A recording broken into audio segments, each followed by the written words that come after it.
新闻一开始，先来关心国内让12年，搁再出现阿米巴脑膜脑炎的死亡病例，是北部一个30多岁女性，因为阿米巴寄生虫早为伊鼻孔入去，7月2日开始，伊就头痛、胃寒等等的症头，发病7天就死亡啊。因为这个个案有去过新北邦桥一间室内水池所，怀疑伊就是伫遐画着的。卫生局已经请业者暂停营业，消毒环境。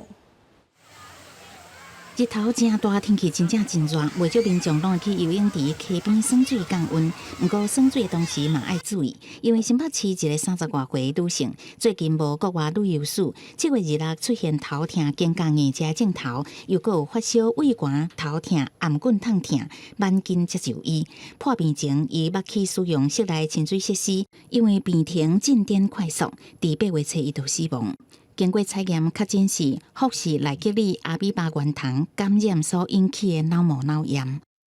不是内格里阿米巴原虫，好发于夏季，自然水域戏水时，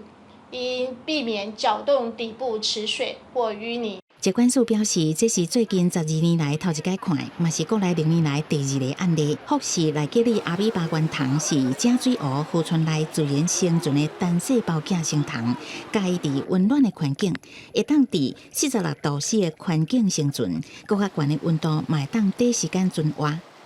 可能传播的情况，都是民众伫咧自然水域活动的时阵，将含有福氏赖吉利阿米巴原糖的水扫入去鼻孔内底，搁因嗅觉神经进入脑部才破病。因为无适当的治疗方法，致死率相当高。